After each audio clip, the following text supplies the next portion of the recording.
¿Pablo quién era? Parte 2. Volvamos ahora al primer siglo y al llamado apóstol Pablo. ¿Era Pablo una persona en sus cabales o padecía de alguna enfermedad mental o psicológica? Solo tú puedes tomar tu decisión personal al respecto. Este canal solo te informa de hechos, estudios e investigaciones relacionadas. En la primera parte de esta serie se mencionó que es reconocido como algunas personas que poseen habilidades especiales y destrezas particulares, como producir grandes elementos narrativos e incluso comprensión elevada de asuntos científicos y matemáticos, etc., pueden ser víctimas de ciertas aflicciones mentales. Diferentes estudiosos y expertos han mencionado a individuos famosos que posiblemente sufrían enfermedades mentales, como los siguientes ejemplos. Vicente Van Gogh, famoso pintor, las alucinaciones, incluida la audición de voces, son un síntoma común de la esquizofrenia. Algunos estudiosos dicen que los comportamientos de Gogh pueden haber surgido de ese trastorno. Miguel Ángel, pintor y escultor, autismo. Estaba tan concentrado en el control y el orden que hay buenas razones para sospechar que era autista. Beethoven, músico-compositor, trastorno bipolar. Produjo obras maestras con todo el frenesí de un cocainómano. Eso puede haber sido debido a su enfermedad mental. Fue durante elevadas fases maníacas que hizo su música más memorable.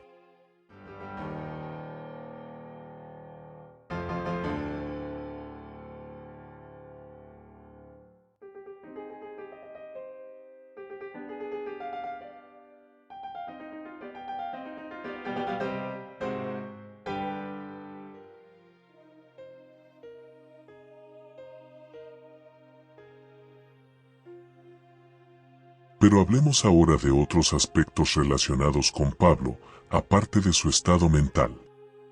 En primer lugar, queremos dejar claro que es totalmente aceptado, por eruditos y expertos que estudian y analizan las escrituras y la historia, que Pablo fue un personaje histórico. También es aceptado que Pablo era una persona altamente educada y capaz de producir obras de literatura de gran calidad gramatical y poética usando el idioma griego de su tiempo. Pablo tenía una gran facilidad con el idioma griego. Conocía muy bien la retórica y conocía muy bien la filosofía existente en su tiempo.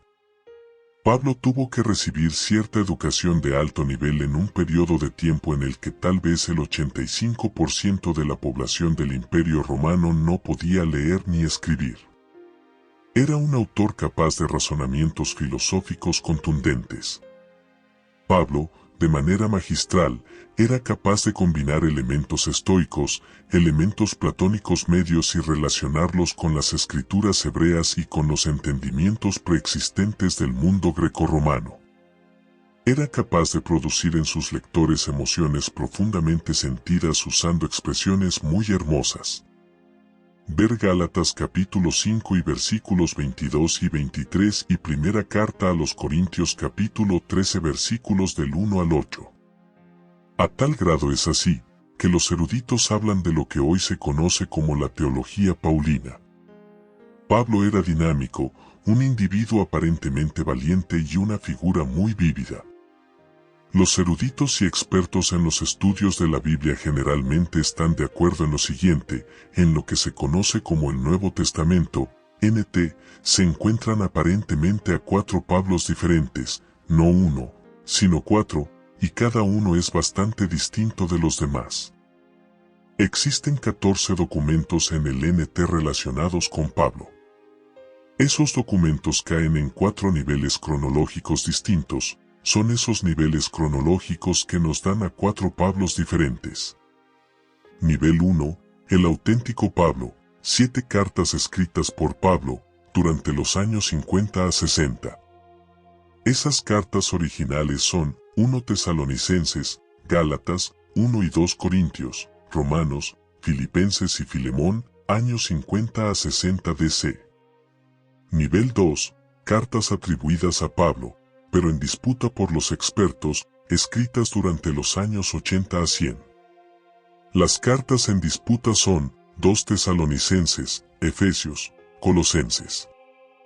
Nivel 3. Las 3 cartas pastorales, 1 y 2 Timoteo, Tito, escritas durante los años 80 a 100. Nivel 4. Hechos de los Apóstoles, 90 a 130 DC. Hechos de los Apóstoles se usó para convertir a Pablo en un héroe.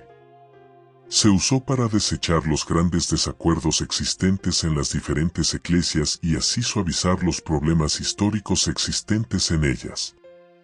Hechos trata de demostrar que todo era cohesivo en las diferentes agrupaciones, que todo funcionaba bien, sin problemas. Existe un acuerdo casi universal de que un estudio histórico adecuado de Pablo debe comenzar con las 7 cartas genuinas, restringiendo el análisis a lo que ciertamente proviene de la propia mano de Pablo. Este enfoque puede sonar restrictivo, pero en realidad es la única forma de analizar al verdadero Pablo.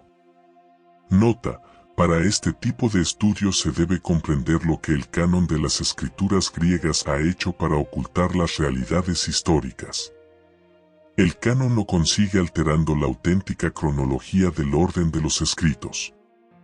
Al poner los evangelios en primer lugar y seguir dichos evangelios con el libro de Hechos, como la primera parte de dicho canon, se pretende demostrar que los escritos de Pablo son una continuación dependiente de esos 5 escritos. La realidad es completamente lo contrario.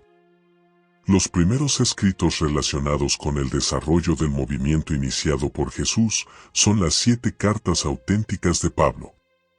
Los evangelios llegaron más tarde y muchos expertos y doctos están de acuerdo que los escritores de los evangelios basaron gran parte de sus enseñanzas en lo que ya fue escrito por Pablo. Más tarde llegó el libro de los Hechos. Primero, sin embargo, es necesario comprender las luchas que Pablo tenía con otros miembros del movimiento, la falta de cohesión que existía y el desorden de los seres humanos y de los grupos, o eclesias, y los problemas sociológicos dentro de ellos. Las cartas del nivel 2, atribuidas a Pablo, y las del nivel 3, reflejan un vocabulario, un desarrollo de ideas y un entorno social que pertenecen a un tiempo posterior. En esos escritos no se percibe al Pablo anterior. Esos escritos usan el nombre de Pablo para dar autoridad a las ideas de escritores posteriores con la finalidad de que los lectores crean que provienen de Pablo. En el lenguaje moderno se llama a tales escritos falsificaciones, pero un término académico más cortés es seudónimo, que significa nombre falso.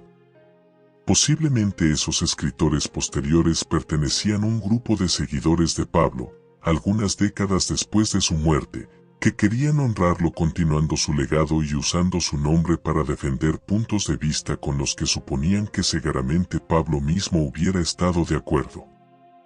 Nota: sería importante destacar aquí que las cartas pastorales no están incluidas en la colección más antigua de las cartas de Pablo, el llamado papiro de Chasterberry, que data del siglo III de nuestra era. La urgencia apocalíptica de Pablo, tan dominante en las cartas anteriores, está casi totalmente ausente en estos escritos posteriores. Además, las pastorales son esencialmente manuales para los oficiales de la Iglesia, destinados a hacer cumplir el orden y la uniformidad. Para el tiempo de su escritura, la organización en las eclesias se había reestructurado jerárquicamente. El libro de los Hechos, nivel 4, presenta un problema especial en el sentido de que ofrece un trasfondo biográfico sobre Pablo que no se encuentra en sus cartas genuinas.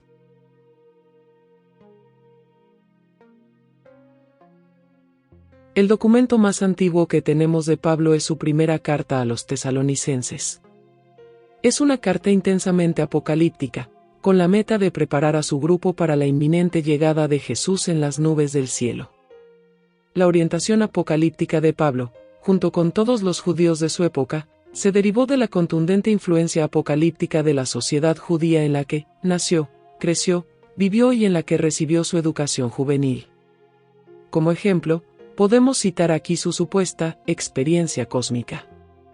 La adoptó, se la atribuyó a sí mismo, al aplicar a su persona lo relatado en ciertos escritos de la comunidad apocalíptica de Qumrán. En particular mencionamos a lo que los eruditos se refieren. Ciertos fragmentos de los rollos del Mar Muerto como partes de un himno de autoglorificación. En ese himno una figura humana no identificada se representa a sí misma como exaltada al estado celestial, de manera prominente entre los dioses, y recibiendo vastos secretos celestiales. Los textos de Qumrán en cuestión son 4Q471b y 4Q491c, y también 4Q427. El hablante de 4Q427, por ejemplo, se declara a sí mismo amigo del rey, compañero de los santos, y afirma que se le ha otorgado una gloria incomparable. En 4Q491c, el hablante dice: soy contado entre los dioses y mi morada está en la Santa Congregación. Se debe tener en cuenta que el hablante de estos textos es retratado como todavía viviendo una existencia mortal. El punto es que tales nociones de exaltación celestial de figuras humanas seleccionadas ya estaban en el aire de la tradición apocalíptica judía del Segundo Templo y que Pablo, siendo él un profeta apocalíptico, las adoptó con el fin de exaltar su persona, como superior a los demás. Se podría decir que Pablo era un auténtico genio, pero frenético. Los genios tienden a ser aventureros y exploradores, toman riesgos y a menudo tienen que hacer frente a la duda y al rechazo, pero persisten a pesar de todo, porque creen firmemente en el valor de lo que hacen, explica cierta investigadora. Por otro lado, debe quedar claro que Pablo no conoció a Jesús personalmente. Ni siquiera habla o describe la biografía de Jesús, es como si no la conociera. Más tarde los evangelios sí presentan esa biografía. Atención, ninguno de los 4 evangelios canónicos estaba disponible durante la vida de Pablo. Lo poquísimo que Pablo sabía del Jesús histórico, de acuerdo con los eruditos, lo recibió de tradiciones orales existentes en esa temprana etapa del cristianismo. Pablo, después de su supuesta conversión, sí conoció personalmente a algunos de los primeros discípulos de Jesús, con quienes más tarde contendió. Pablo afirma lo siguiente en Gálatas capítulo 1 versículos 11 y 12, «Mas os hago saber, hermanos, que el evangelio anunciado por mí, no es según hombre, pues yo ni lo recibí ni lo aprendí de hombre alguno, sino por revelación de Jesucristo».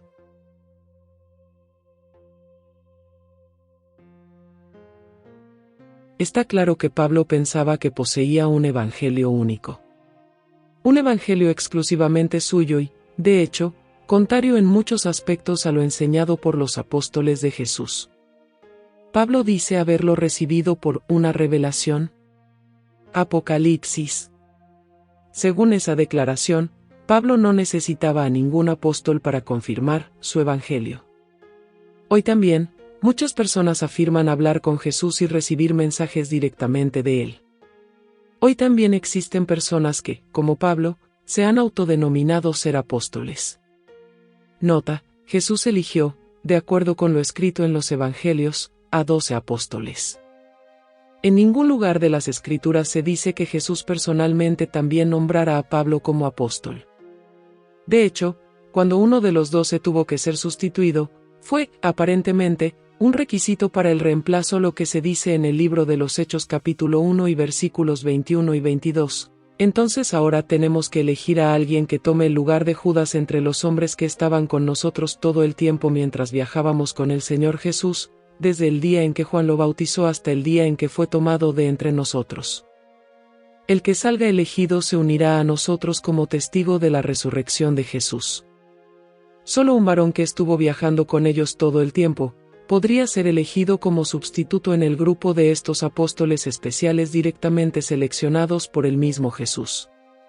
De acuerdo con esa norma, Pablo no califica.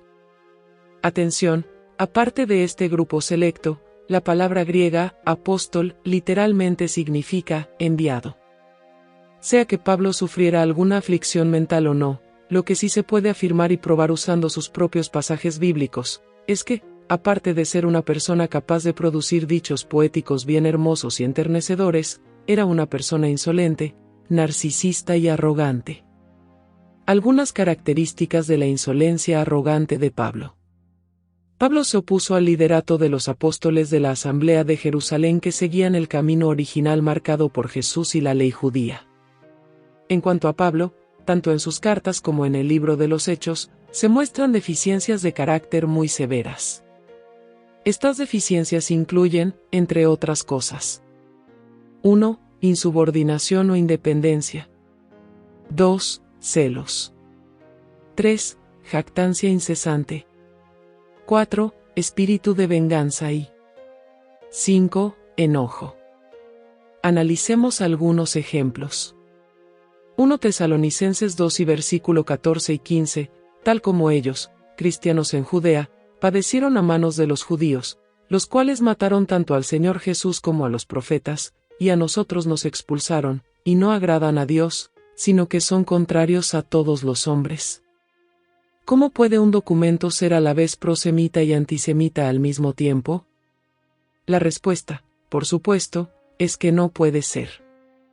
Nota, en esos versículos Pablo atribuye la muerte de Jesús a los judíos, pero los judíos no mataron a Jesús.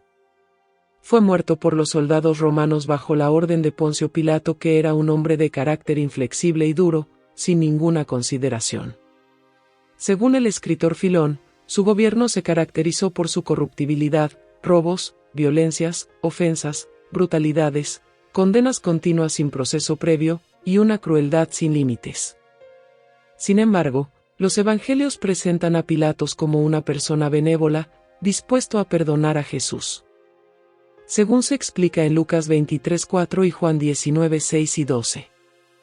Gálatas 2, 11-12, pero cuando Pedro vino a Antioquía, me opuse él cara a cara, porque era de condenar.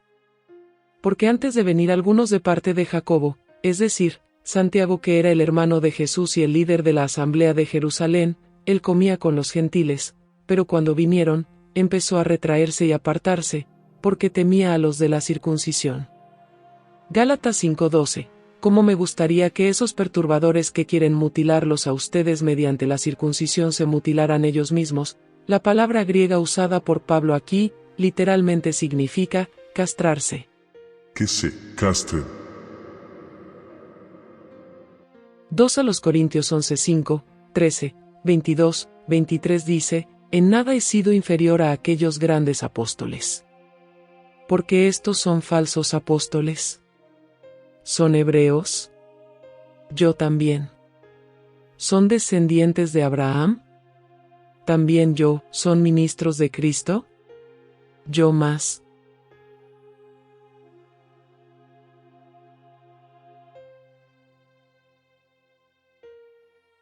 Conclusión. Fuera que Pablo sufriera de una enfermedad mental o no, como se consideró en la parte 1 de esta serie, lo que sí queda claro es que era una persona insolente, insubordinada, independiente, celoso de los que recibieron autoridad directamente de Jesús, según relatan los evangelios, jactancioso, vengativo, enojado y persona insultante. Todas esas características están en oposición a la apacibilidad y a la consideración que aparentemente, según lo escrito en los evangelios, Jesús demostró y enseñó como ejemplo para sus seguidores. De hecho, esas características están en oposición a lo que el mismo Pablo escribió en cuanto a lo que el supuesto Espíritu Santo debía producir, según su carta a los Gálatas capítulo 5 y versículos 22 y 23. En la tercera y última parte de esta serie consideraremos el uso inapropiado que Pablo le dio a diferentes pasajes de las Escrituras hebreas para el beneficio de su propia teología. También analizaremos contradicciones y errores que enseñó. El legado de Pablo en contraste con el legado de Vicente Van Gogh, Michelangelo y Beethoven. Los pintores y músicos mencionados anteriormente, a pesar de aparentemente padecer de ciertas enfermedades mentales, dejaron un legado maravilloso para el deleite de los sentidos visuales y auditivos de los humanos. El legado de ellos, su arte y su música, seguirá enriqueciendo por muchos años a generaciones futuras. En contraste, el legado de Pablo, sea que así lo deseara o no, solo ha traído confusión y negatividad a un grado supremo. Ha sido la base de una jerarquía religiosa absolutamente funesta.